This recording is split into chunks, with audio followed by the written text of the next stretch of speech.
avoir un autre pupitre, s'il te plaît, ou peut-être la chaise, juste là. Ça pourrait être chouette, ou la table, peu importe.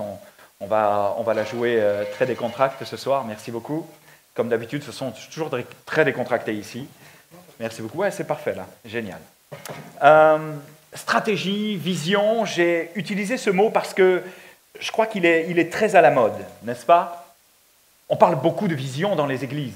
On parle beaucoup de vision, de stratégie, de choses, de plans pour l'avenir. Et je crois qu'il fait référence aux différentes stratégies que cherchent et utilisent beaucoup d'églises pour leur croissance.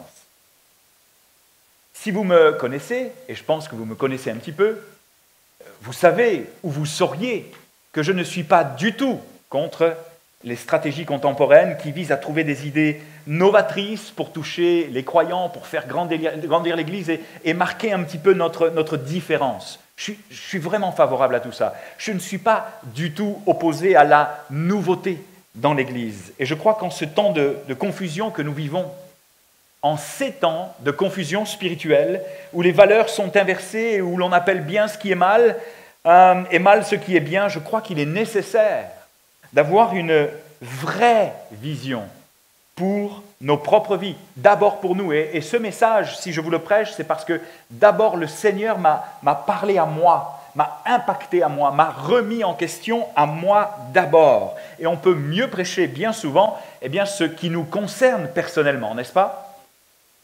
Une vision pour nos ministères, nos familles, tellement important pour nos enfants aujourd'hui où les valeurs se perdent. Une vision pour nos épouses, nos époux, pour nos emplois, nos entreprises, nos écoles, nos structures sociales et bien sûr nos églises. Tellement important d'avoir une vision. Mais attention, parce qu'entre pas de vision du tout, ce qui est le cas de certaines congrégations, et une vision sans révélation, je crois que les choses peuvent dégénérer et amener le peuple à la désillusion ou à la confusion. Entre pas de vision du tout ou une vision sans révélation, je crois que le peuple peut être amené à une désillusion ou une confusion. Vous allez comprendre ce que je veux dire par là. Je peux avoir une vision ou une stratégie merveilleuse pour les 20 prochaines années. Si elle ne repose pas, vous le savez aussi bien que moi, sur la volonté de Dieu, sur sa stratégie à lui, sur sa révélation, alors je risque juste de faire rêver les gens.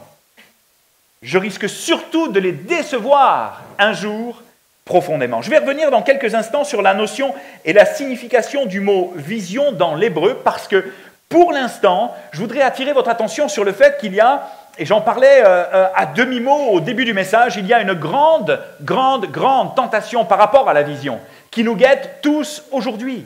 Celle de prendre des raccourcis.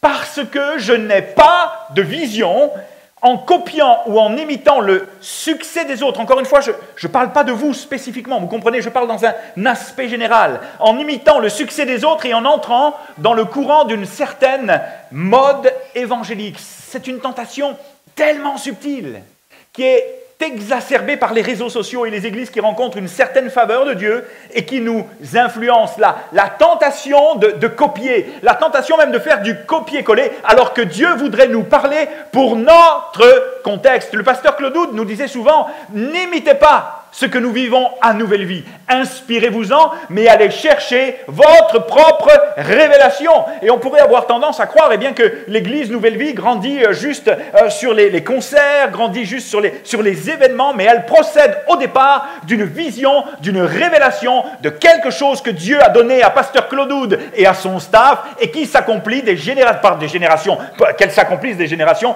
mais qui s'accomplit d'année en année, et je l'ai vu s'accomplir sous mes yeux.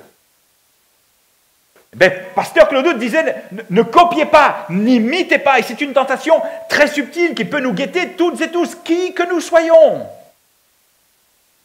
J'appelle cette tentation le syndrome de la compétitivité évangélique. Je vous avais dit que ce message n'était pas forcément très facile à amener, je suis désolé.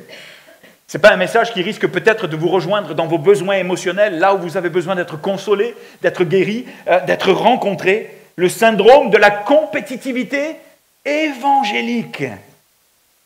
C'est à celui qui aura la meilleure prédication, le meilleur slogan aujourd'hui, la plus belle stratégie, les plus belles photos, la meilleure idée avant les autres, la plus grande prophétie ou le meilleur concept pour faire grandir son Église.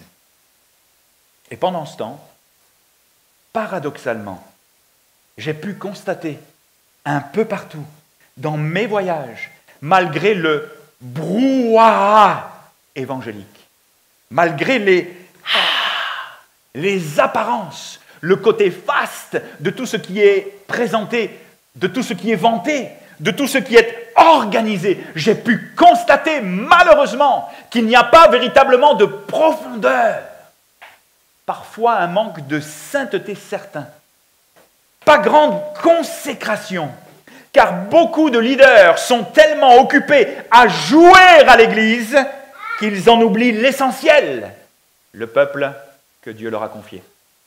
Certains leaders sont tellement préoccupés par leur vision, certains leaders sont tellement préoccupés par leur réputation, certains leaders sont tellement occupés à faire avancer les choses d'une manière humaine qu'ils en oublient l'essentiel. Un peuple qui souffre et qui agonise, un peuple qui a soif de révélation, un peuple qui a soif de vivre des choses nouvelles, un peuple qui a soif que Dieu lui parle.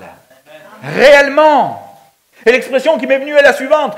Finalement, avec tout ce qui se fait aujourd'hui sur les réseaux sociaux, sur Internet, YouTube et le reste, c'est beaucoup de bruit. Finalement, parfois, on peut se le dire avec vérité ce soir, c'est beaucoup de bruit pour finalement pas grand-chose.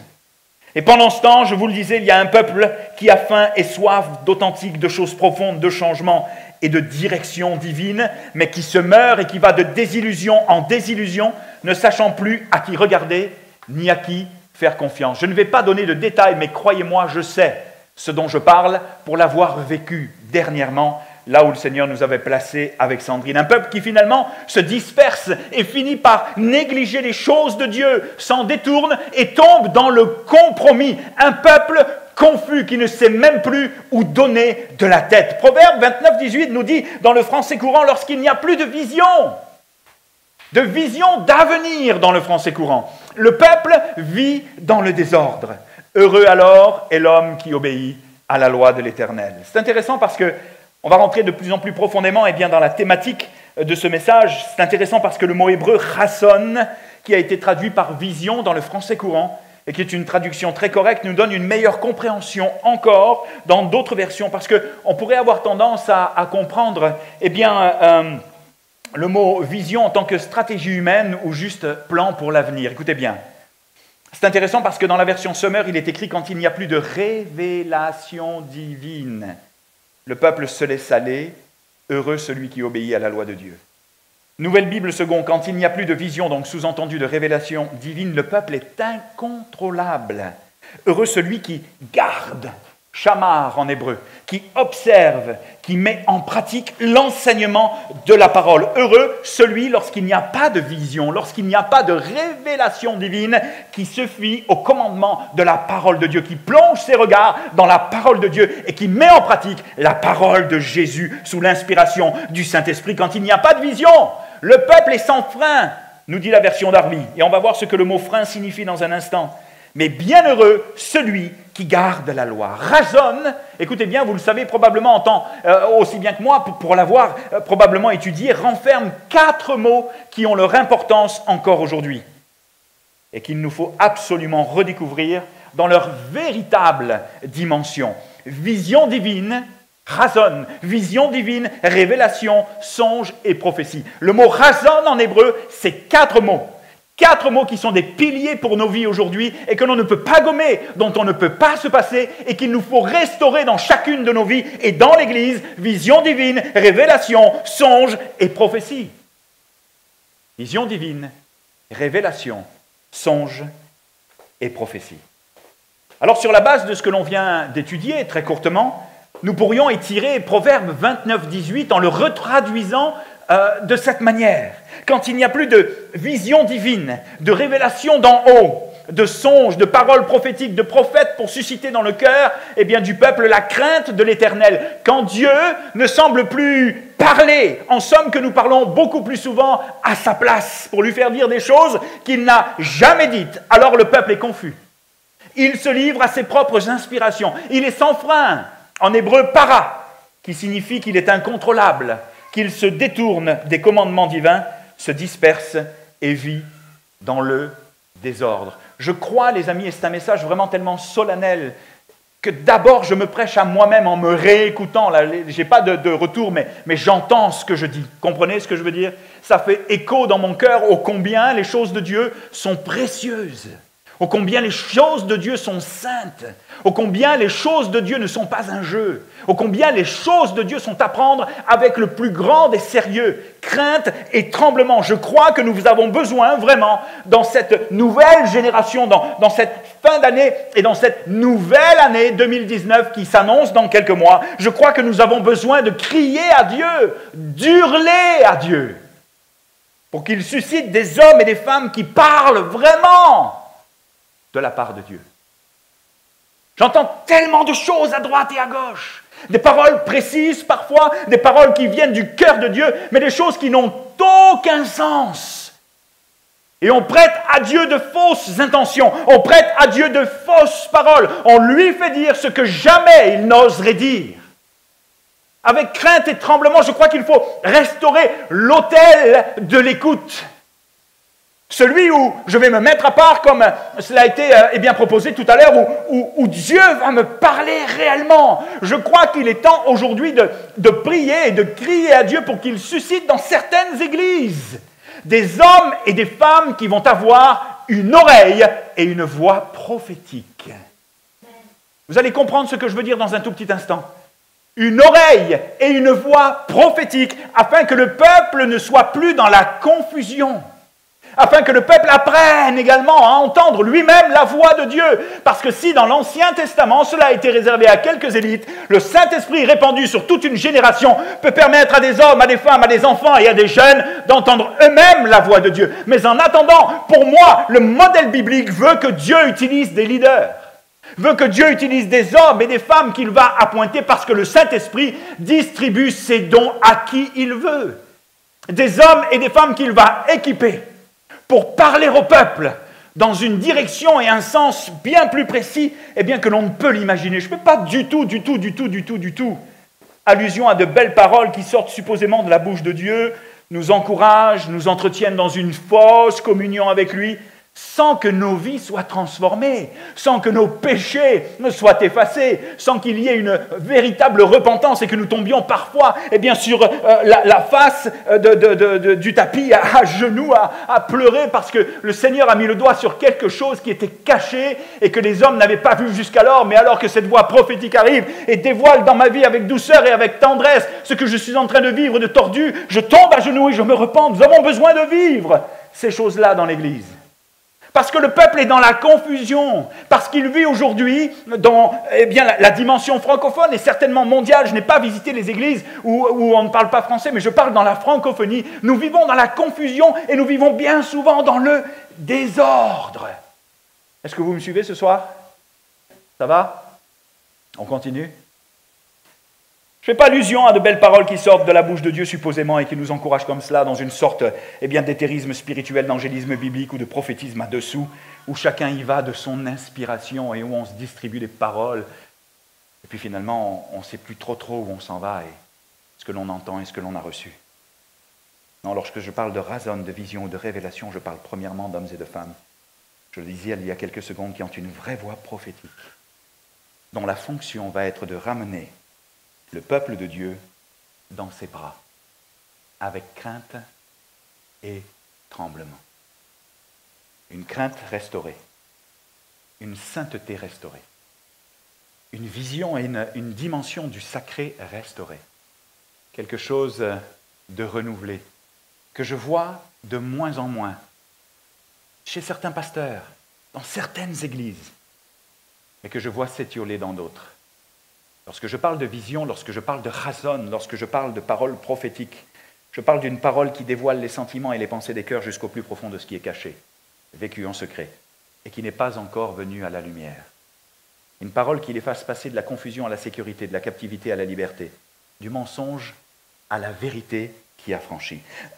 Lorsque je parle de razon, je ne parle pas d'une parole qui condamne, mais d'une parole qui amène la vie, une parole tranchante, une parole précise, une parole qui dévoile le péché avec grâce et vérité et qui amène le peuple qui vit dans le désordre à la crainte de Dieu, à la repentance, à l'adoration et à la consécration.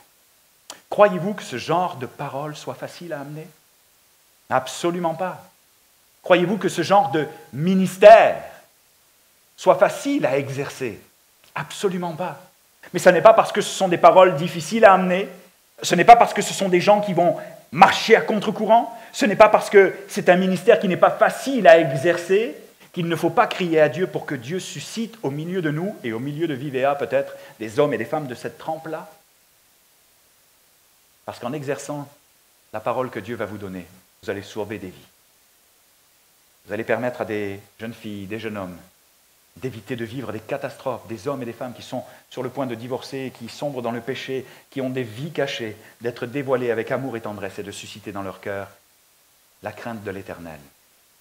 Je ne parle pas de simples paroles où nous nous bénissons toutes et tous, je parle d'un niveau supérieur. Je parle de recevoir des vraies révélations. Non pas que nous recevons des fausses révélations, mais des révélations augmentées, si je puis m'exprimer ainsi. Pourquoi ? Parce que je crois que le monde en a besoin, les gens en ont besoin, l'Église en a passionnément besoin. Si j'avais su, j'aurais parlé à mon ami dans ce sens. Lorsque j'étais au Québec et qu'un soir je l'appelle et que son épouse me dit « il est à la piscine ». Et je réponds à mon épouse « il n'est pas à la piscine, il est avec un homme, il est tombé dans l'homosexualité ». Ce n'était pas une parole, je veux dire, de connaissance parce que je le connaissais juste comme cela et qu'il avait un penchant, pas du tout. C'était une vraie révélation du Saint-Esprit. Et je m'en veux des années après, parce que j'ai manqué de courage. Je ne suis pas allé le trouver pour lui dire « voici ce que Dieu m'a montré, ce qu'il m'a révélé. Tu es un homo. Cela fait des mois que tu vis des choses cachées. Repens-toi, parce que tu vas mettre ton mariage en danger, ta vie en danger. » Les hommes et les femmes qui vivent dans cette situation-là ont besoin d'entendre ce genre de paroles, amenées avec douceur, amenées avec amour, de la part de Dieu, pour leur éviter de tomber dans le jugement. Le jugement qui les attend si jamais ils ne se repentent pas. Et la réponse de mon ami a été la suivante. Lorsque je lui ai dit, je le savais au téléphone, je lui parle, ça faisait des mois que l'on ne s'était pas parlé, et je lui parle avec tendresse, je lui dis, tu sais, c'est tellement, mais vraiment en pleurant quoi, triste, je le savais, je savais ce que tu vivais, j'ai pas osé venir te voir. Et lui de me répondre, tu aurais dû. Alors ça a ajouté une culpabilité sur moi, mais je pense que le tu aurais dû, c'était pas vraiment un tu aurais dû tellement honnête, ou très honnête, parce que peut-être qu'il n'aurait pas changé de vie, ou peut-être qu'il aurait changé de vie, qu'il serait tombé à genoux sur la face de son tapis, mais ce que je me suis dit, c'est que si jamais tu me remontres encore une fois quelque chose dans cette dimension-là, Seigneur, je veux vraiment, vraiment, vraiment être ton porte-parole à ce moment-là. Je crois que Dieu veut susciter au milieu de nous des hommes et des femmes dont la parole est tranchante, parce qu'Hébreux 4, verset 12 nous dit « La parole de Dieu est vivante et efficace, plus tranchante qu'une épée quelconque à deux tranchants, pénétrante jusqu'à partager âme et esprit, jointure et moelle. Elle juge ou discerne les sentiments et les pensées des cœurs. Nulle créature n'est cachée devant lui, mais tout est à nu et découvert aux yeux de celui à qui nous devons rendre compte. » Par 2 fois, j'ai connu ce type de profil prophétique. Autant vous dire que vous n'avez pas envie qu'il prie pour vous, n'est-ce pas? Vous savez que c'est un rayon laser, vous savez que le gars, il est exercé au discernement et qu'il a une parole vraiment, vraiment, vraiment qui dévoile les choses. Au travers de la prédication déjà, et puis au moment où vous vous approchez de lui, vous dites « Oh là là, je vais juste me repentir pour les péchés que j'ai commis, pour ceux que je n'ai pas commis, pour ceux que je ne commettrai jamais, mais ceux qu'éventuellement je peux connaître ou commettre. » Vous comprenez ce que je veux dire? Et pourtant, ce genre de personnes, on en a besoin. On a besoin de ce genre de ministère pour nous ramener à l'essentiel. Je pense au pasteur David Wilkerson qui, à un moment donné, rencontre un père de famille avec son enfant et ça ne va pas, ça se dispute et le père invective l'enfant. L'enfant est vraiment déstabilisé psychologiquement et tout d'un coup, le pasteur David Wilkerson se tourne vers cet homme et lui dit « C'est de ta faute, tu l'abuses. » Une crainte de Dieu s'empare de l'Église à ce moment-là. Dieu parle. Je me souviens parfois, à mon faible niveau, avoir amené des paroles précises. Et j'ai senti dans le cœur des gens la crainte de Dieu. Ça réveille les consciences tout d'un coup. Nous avons besoin de ce genre de voix prophétique. Moi, si j'étais pasteur d'une église, aujourd'hui je ne le suis pas, mais si j'étais pasteur d'une église, je crierais à Dieu pour qu'il suscite des pasteurs, des enseignants, des docteurs, des évangélistes et des prophètes. Des hommes et des femmes qui ont une voix prophétique. Je me souviens de pasteur Hugo qui sillonne toute la francophonie et notamment le Québec, avec une parole vraiment tranchante, une parole. Vous ne pouvez pas entendre cette parole-là tous les dimanches matins, ça va vous décourager, parce que vous ne serez jamais à la hauteur et c'est tellement aiguisé. Mais c'est une parole qui vous remet en question, c'est une parole qui vous aiguise, c'est une parole qui vous donne un sens de sainteté, un sens d'adoration, un sens de consécration renouvelé. On n'a pas trop envie de les rencontrer. Mais c'est vrai que lorsqu'ils prient pour vous et que ça tape dans le mille, ça fait du bien et ça peut vous sauver la vie. Nous avons besoin de ce genre de voix prophétique. Parce que lorsqu'il n'y a plus de révélation divine, le peuple se laisse aller. Heureux alors celui qui obéit à la voix de Dieu. Lorsque je parle deuxièmement de razon, de vision ou de révélation divine, je parle aussi et deuxièmement d'hommes et de femmes qui vont accepter de monter à la montagne, à l'image de Moïse, pour revenir avec une vision, pour revenir avec une direction, pour revenir avec une parole claire pour le peuple. Parce que les hommes et les femmes de nos églises ont besoin d'avoir une révélation de Dieu, du plan de Dieu pour leur église, du plan de Dieu pour leur vie, du plan de Dieu pour leur congrégation. Quel est le devenir de l'Église? Qu'est-ce que nous allons faire? Quelle est la stratégie? Nous ne pouvons pas faire reposer ces choses sur une stratégie humaine, mais il faut qu'elle soit divine. Et pour la recevoir, à l'image de Moïse, il va te falloir monter encore une fois peut-être à la montagne. Redescendre comme Moïse, rapporter ce que le Seigneur a dit et remonter à la montagne. Et plus tu vas remonter à la montagne, plus la révélation va être intense. Plus tu vas te mettre à part, plus tu vas te mettre à l'écoute de Dieu, dans un sens de mort à toi-même et de consécration augmenté encore une fois, plus ce que tu vas rapporter au peuple va avoir du poids, va résonner.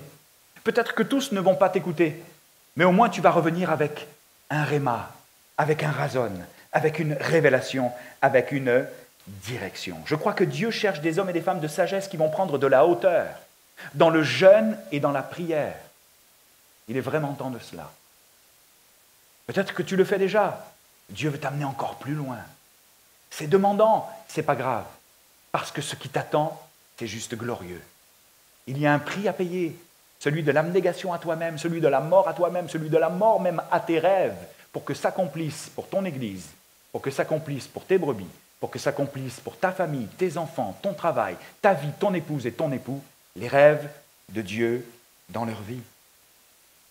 Exode 19, 19 nous dit « Le son de la trompette retentissait de plus en plus, fortement. Moïse parlait et Dieu lui répondait à haute voix. » Imaginez, Moïse parlait et Dieu lui répondait.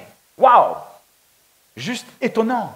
Moïse parlait, que je te parle et que tu me répondes, il n'y a rien de choquant. Mais que Moïse ou que je parle à l'Éternel et que Dieu me réponde, même parfois à haute voix, mon épouse me disait « J'ai perdu ce sens de révélation prophétique. » Parce que lorsque j'étais au Québec, j'entendais clairement et de manière audible, oui, cela peut arriver, de manière audible la voix de Dieu. Les soucis de la vie, la déprime, la dépression, le déménagement, le ci, le là, l'enfant qui nous pose souci et tous les soucis de la vie peuvent nous amener à perdre l'essentiel, à perdre le focus sur l'essentiel. Mais il y a un appel ce soir pour des hommes et des femmes à monter de nouveau à la montagne, sur le sommet, à parler à Dieu, afin que Dieu te réponde. Je ne parle pas de simples pensées, comme je peux en recevoir moi-même, et je suis frustré. Au-delà des apparences, les amis, je suis un homme frustré. Peut-être comme toi, Miguel, parce que j'en veux plus. Parce que je considère que les quelques paroles que je donne sont quelques gouttelettes d'eau par rapport à tout ce que Dieu peut me révéler. Je crie à Dieu, Seigneur, change ma vie. Cela va avec tout un processus de renouvellement, de transformation, de brisement, d'abandon, de plus de toi. Mais de plus de toi veut dire plus d'autres choses aussi, plus de pureté, plus de sainteté, plus de sensibilité lorsque je suis devant mon match de foot. Et que le Saint-Esprit me dit, va prier. Et que je dis à Jésus, je prierai dans quelques instants. Juste, je vais regarder encore un petit peu. Non, plus d'obéissance. Plus. Le plus demande le plus. Vous comprenez ce que je veux dire? Si tu veux plus, il va falloir que tu te consacres plus. Si tu veux plus, il va falloir que tu jeûnes plus. Vous me direz, mais les choses s'obtiennent par grâce. Mais entendons-nous, si Jésus a prié, s'il s'est mis à part, s'il faisait uniquement ce qu'il entendait et voyait faire au Père, et que nous sommes censés marcher dans l'empreinte de ses pas, alors il va nous falloir jeûner, alors il va nous falloir prier, alors il va nous falloir nous mettre à part, monter à la montagne pour entendre sa voix. Tu as besoin de monter à la montagne, j'insiste, pour ton épouse, pour ton époux.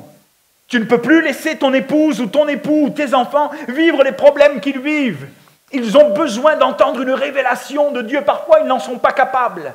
Parfois, c'est difficile. Ils en sont à un stade où toi, tu n'es pas au même niveau. Et c'est à toi que Dieu demande, peut-être époux, peut-être épouse, pasteur, femme de pasteur, de monter à la montagne pour entendre une révélation, un réma, un razon, afin que le peuple ne soit plus dans la confusion, afin que ton épouse ne soit plus dans la confusion, afin que tes enfants ne soient plus dans la confusion. La vie chrétienne, c'est pas juste je viens à l'église, je fais ma vie tout le restant de la semaine et je reviens à l'église.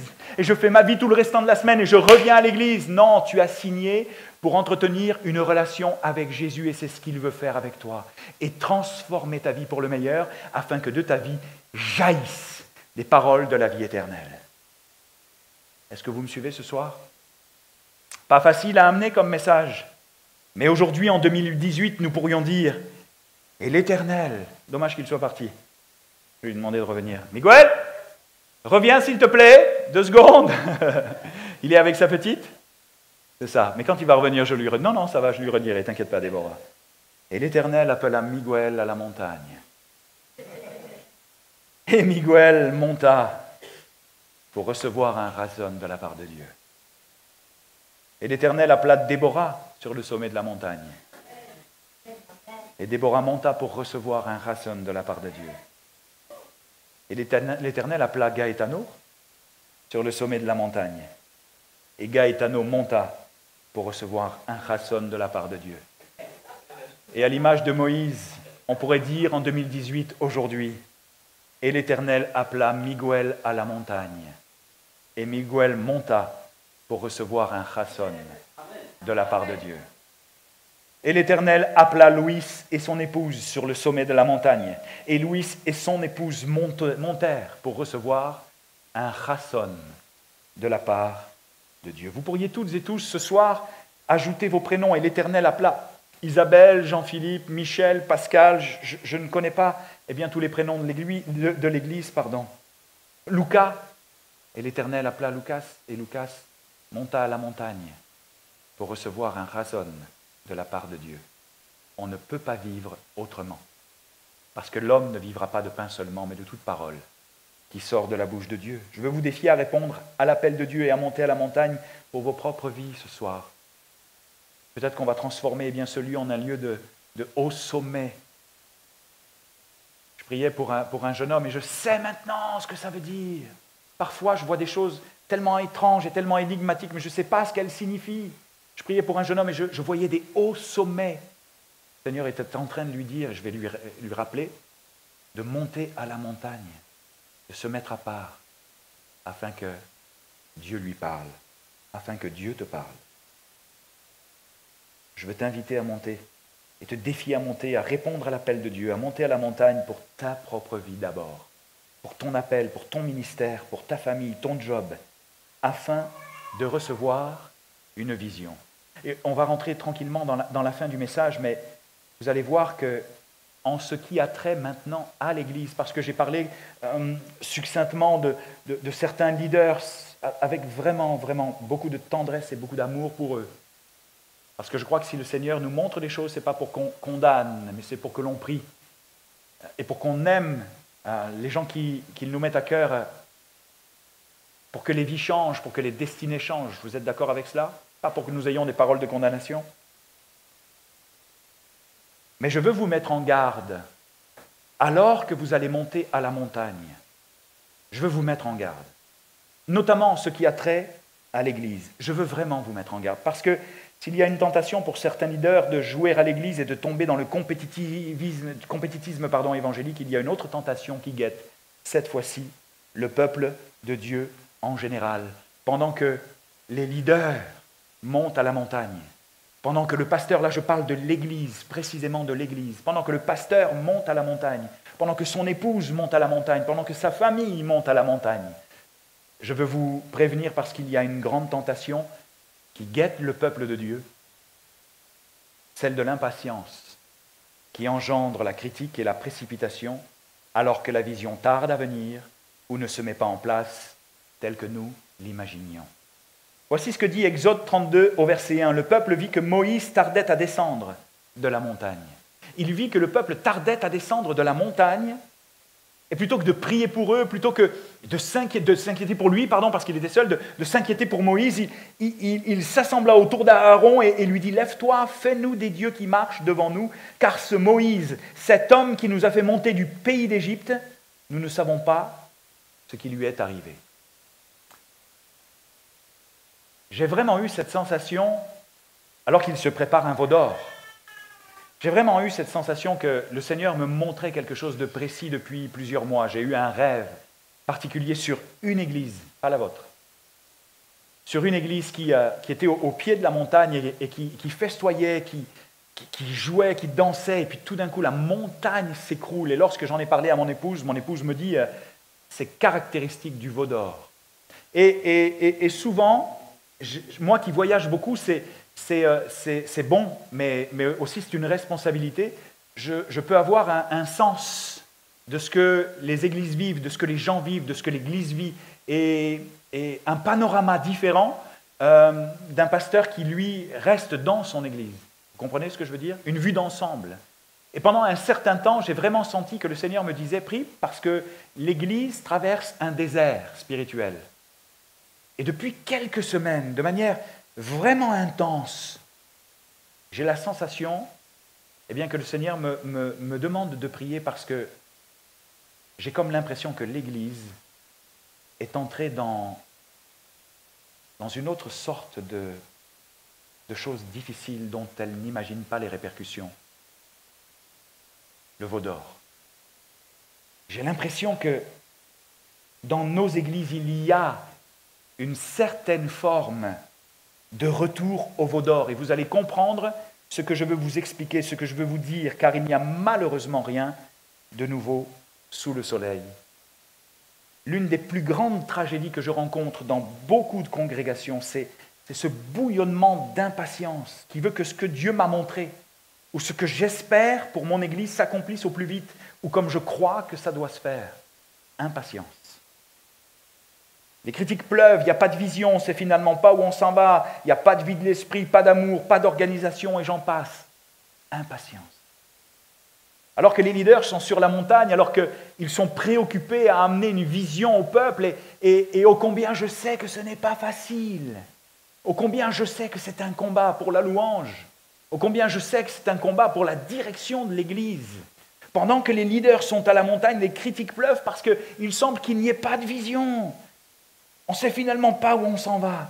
Impatience. D'autres, dans leur folie, parfois c'est légitime, mais pas dans notre contexte ce soir, en tout cas, limogent leur pasteur.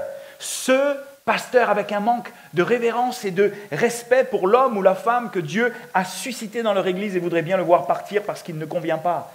Impatience.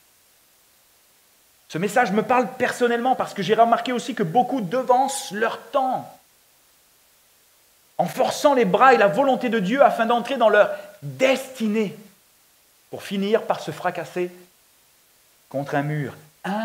Impatience. Certains encore, écoutez-moi bien, c'est tellement important, déifient leur appel, c'est-à-dire font de leur appel un Dieu, un genre de veau d'or, au détriment de leur relation avec Dieu. Ils vivent dans le compromis, ils vivent dans le péché, mais ce qui est important, c'est leur réputation. Ce qui est important, c'est de sauver les apparences. Ils sont plus préoccupés par leur ministère, leur soif du succès, leur image. Soucieux du désir d'impact, de croissance et de reconnaissance. Que tout cela, et ils ne s'en rendent pas compte. Et cela peut nous guetter, parce que c'est une tentation, comme le peuple d'Israël, qui peut frapper à la porte de notre cœur un jour. Tout cela, ils ne s'en rendent pas compte. Ça a pris la place du Seigneur. Leur ministère est devenu leur Dieu. Ils se sont fait un veau d'or sans s'en rendre compte et sont tombés dans une idolâtrie bien plus subtile qu'il n'y paraît. Ils ont mis Dieu de côté, se servent de lui et des gens pour servir leurs intérêts et arriver à leur fin. Ce n'est plus Dieu qu'ils servent, mais eux-mêmes et leur propre image. Il y a un autre effet encore plus incroyable. C'est l'effet boomerang.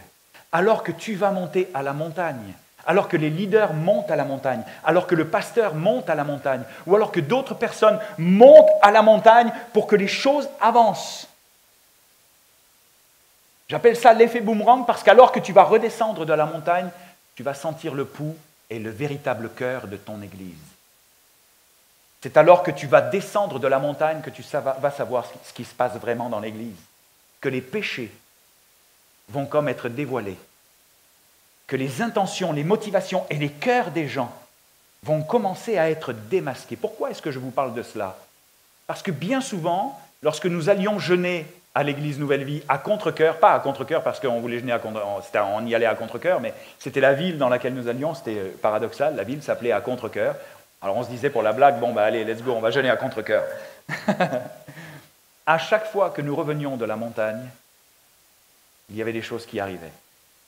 Je me souviens de ces moments où on était vraiment, vraiment avec Luc Dumont dans un temps intense de paroles prophétiques, de révélations. On était à la montagne, on parlait à Dieu, Dieu nous répondait, il y avait une vision pour l'Église, et c'est dans le jeûne et la prière qu'est née la vision de l'Église Nouvelle Vie. Et à chaque fois que nous redescendions, et notamment ce jour où cette personne, cette femme que j'aimais tendrement, venait de découvrir que pendant que nous étions en train de jeûner, alors qu'il semblait que ça tardait, ou alors qu'il semblait que nous étions occupés à d'autres choses pour le peuple, son mari était en train de commettre un adultère pour la deuxième, voire troisième fois, et je me souviens des ravages que cela a opéré. Lorsque tu vas monter à la montagne, il va y avoir un effet boomerang, et il faut que tu en sois conscient. Parce que plus tu vas toucher le sommet, plus tu vas entendre la voix de Dieu, plus tu vas être en communion avec le Saint-Esprit, et c'est une affaire spirituelle, plus les choses dans la vallée vont se déchaîner. Afin que lorsque tu descendes, tu sois découragé. Afin que lorsque tu descendes, tu te demandes ce qui s'est passé à un point tel que tu vas vouloir peut-être même abandonner. Dieu appelle néanmoins des hommes et des femmes à monter à la montagne pour entendre la voix de Dieu, mais il y a une grande tentation qui guette le peuple de Dieu à ce moment-là. C'est de tomber dans la critique, de tomber dans le pessimisme, et de se faire un veau d'or. Voici ce que Dieu te dit ce soir, repens-toi. Si tu te sens interpellé, reviens à moi dans de bonnes dispositions de cœur et je te bénirai. Sois patient, ne précipite pas les choses. Toi qui as un appel sur ta vie et qui aimerais tellement que les choses avancent, ne te précipite pas. Garde tes yeux fixés sur Jésus, le rémunérateur de ceux qui le cherchent. Attends, apprends la patience, accepte la volonté de Dieu et sa formation dans ta vie. Ne brûle pas les étapes, prie pour tes leaders, afin que Dieu les inspire et cherche à développer un cœur de serviteur qui encourage, édifie et fait du bien par ses paroles. Philippiens 2,4 nous dit, pendant que je vais inviter la pianiste à venir me soutenir dans cette fin de message, Philippiens 2,4 nous dit que chacun de vous, écoutez bien, c'est important, au lieu de considérer ses propres intérêts, considère aussi ceux des autres. Dans la version Sommer, il est écrit « N'essayez pas de vous mettre en avant ». C'est intéressant, hein? Ça me parle. Parce que pendant des années, je savais que j'avais un appel. Et j'ai tenté de devancer les choses, de forcer les choses pour que les gens me voient, pour que les gens m'admirent, pour que les gens me reconnaissent. Et je vous le dis bien humblement, très, très, très, très humblement, vraiment de tout mon cœur. C'est alors que maintenant, j'aspire à une vie cachée. C'est alors que maintenant, j'aspire à une vie plus paisible. à une vie tranquille où je n'ai pas vraiment envie de me faire remarquer. Alors que j'aspire à plus d'intimité, alors que j'aspire à ce que Dieu me parle, pour que je communique une parole fraîche au peuple. C'est là où les portes s'ouvrent. C'est là où les gens commencent à se dire « Waouh, ça serait bien de l'inviter », ainsi de suite. Franchement, j'ai besoin d'être invité, j'ai besoin de travailler, j'ai besoin d'exercer mon ministère, mais plus de la même manière. Ne force pas les choses pour ta propre vie. N'essaye pas de te mettre en avant dans la version Semeur. Parole vivante nous dit, n'agissez pas en vue de la satisfaction de vos désirs particuliers. Laissez tomber tout esprit de rivalité ou de compétitivité, que ni la vanité ni le désir de faire bonne impression ne commandent vos actions. Que par humilité, chacun considère son frère comme meilleur et plus important que lui-même. Apprenez à reconnaître la supériorité des autres. Ne pensez pas seulement à vos intérêts personnels ou à l'avantage que vous pouvez tirer des autres. Désirez au contraire le bien de votre prochain et prenez ses progrès à cœur. Ayez en vous les sentiments qui étaient en Jésus-Christ, ou en grec, les pensées, lequel, existant en forme de Dieu, n'a point regardé comme une proie à arracher d'être égal à Dieu. Je ne sais pas si je vous l'ai déjà partagé, mais ma proie à arracher aujourd'hui, là, comme un chien vorace, c'est vraiment plus les mêmes choses qu'il y a quelques années. Ma proie à arracher, c'est Christ. Très sincèrement, là, ma proie à arracher, c'est Jésus. Ma proie à arracher, c'est qu'il me parle. Ma proie à arracher, c'est qu'il dépose un razon, un réma, une révélation. Je sais qu'être un pasteur, c'est pas facile. Franchement, je le sais. Peut-être que tu le dis même pas. Peut-être que, malgré les apparences, malgré les belles caractéristiques que tu présentes, la joie de vivre et cet amour qui m'est destiné aussi et à tous les chrétiens, je suis sûr qu'il y a un combat. Je suis sûr qu'il y a des interrogations. Je suis sûr qu'il y a des pourquoi. Il y a un appel de Dieu ce soir à accepter de vivre ce que l'on vit en changeant de focus, en étant conscient que la proie à arracher, c'est Christ et uniquement Christ. Quelle est ta proie à arracher? Tu te bats pourquoi? Tu avances pourquoi? Est-ce que c'est ton travail? Est-ce que c'est ton bonheur intime avec ton épouse et ta famille? Est-ce que c'est ton ministère? Est-ce que c'est l'Église même? Ta proie à arracher, ça doit être Jésus-Christ. Ça doit vraiment être ta proie à arracher. La présence de Jésus dans ta vie. C'est ça qui va tout changer. Ayez en vous les sentiments et les pensées qui étaient en Jésus-Christ. Jérémie 29, 11 nous dit « Car je connais les projets que j'ai formés sur vous. » Église Vivea, projet de paix et non de malheur afin de vous donner un avenir et de l'espérance. Écoutez bien, ça nous fait du bien quand on entend ce verset, n'est-ce pas? Yes, Dieu a des projets de paix et non de malheur afin de me donner un avenir et de l'espérance. Mais quel genre de projet de paix? Quel genre de projet? Quel genre de plan? Quel genre de rêve? Quel genre de destinée? Non, il ne faut pas qu'il s'en aille, il faut qu'il reste. Non, c'est important que quelqu'un prenne sa place, parce qu'il ne peut pas à chaque fois sortir, c'est important, c'est pour lui aussi. Merci.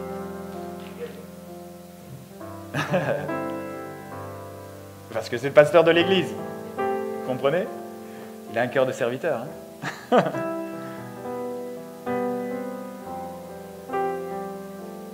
Quand je dis c'est pour lui, ce n'est pas l'ensemble du message spécifiquement. Hein. Mais là, cette fin de message, il y a deux choses que je voulais qu'il entende. C'est et Miguel monta à la montagne et il s'en va.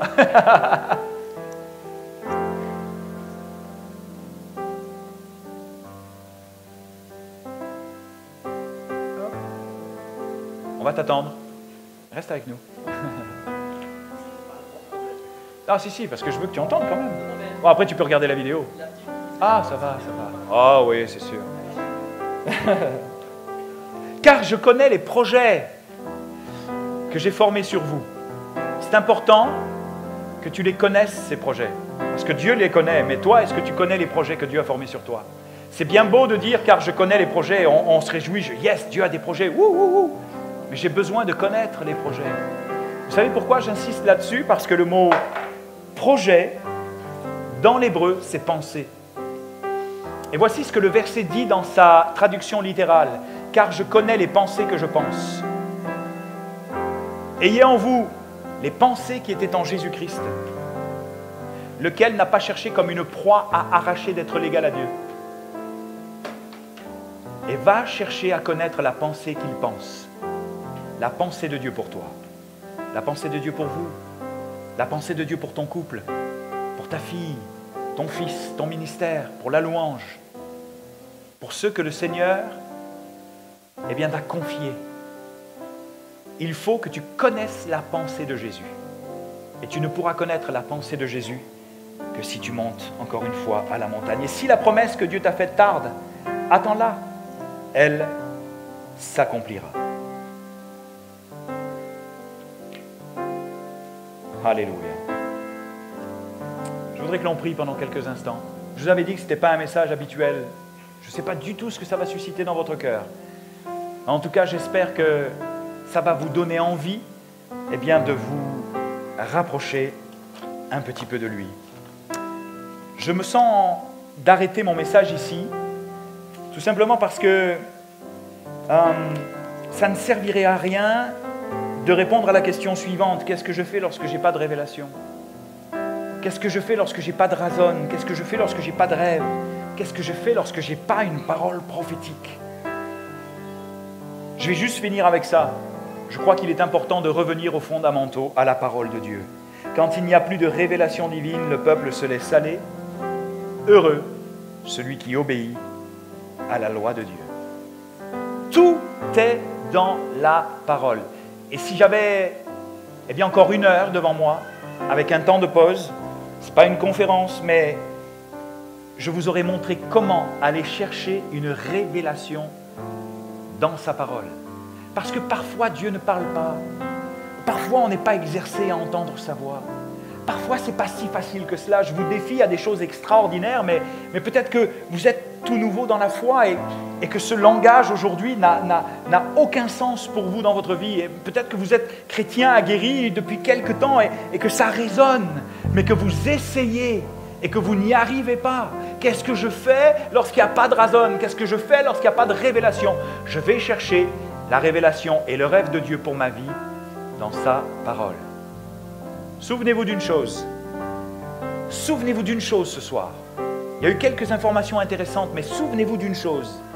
Lorsque Jésus, dans Acte 1, ressuscite et parle pendant 40 jours à ses disciples, des choses qui concernent le royaume de Dieu, il va leur rappeler que la promesse que le Père leur avait faite, ce qu'il leur avait annoncé allait s'accomplir dans peu de jours, vous serez baptisés du Saint-Esprit. Les disciples ne comprennent pas, on en a parlé la dernière fois. Jésus les ramène à l'essentiel. Ne vous éloignez pas de Jérusalem, vous allez recevoir une puissance, le Saint-Esprit survenant sur vous, et vous serez mes témoins. Je vous défie à faire quelque chose dans les prochaines semaines. Je ne suis pas le pasteur de l'église, mais je vous défie vraiment à aller étudier ce texte et cette promesse, parce que cette promesse, si tu acceptes d'y entrer, c'est une vision pour ta vie. C'est un raison, c'est une révélation.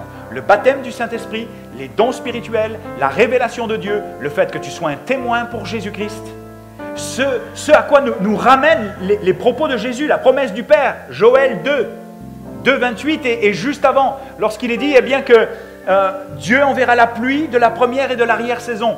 La pluie en son temps. Va chercher dans l'hébreu ce que signifie le mot pluie. Va chercher en hébreu, là, dans cette première phrase, ce que signifie le mot temps. Et tu vas comprendre ce vers quoi Dieu veut t'amener. Dans une révélation, un raison rafraîchi, une parole prophétique rafraîchie sur la signification de la pluie en son temps, la pluie de la première et de l'arrière-saison. Et après cela, tu vas comprendre ce qu'est ce texte, ce qu'il signifie, et ça peut déjà être une vision pour ta vie. Et après cela, il est écrit en 2,28, « J'enverrai mon esprit, je répandrai de mon esprit sur toute chair. » Je veux vous mettre en haleine, je veux peut-être revenir dans quelques mois avec cette nouvelle prédication, avec cette nouvelle révélation, parce que c'est juste incroyable. Tout est dans la parole de Dieu. Je ne veux pas aller plus loin. Je veux rentrer maintenant dans un temps de prière.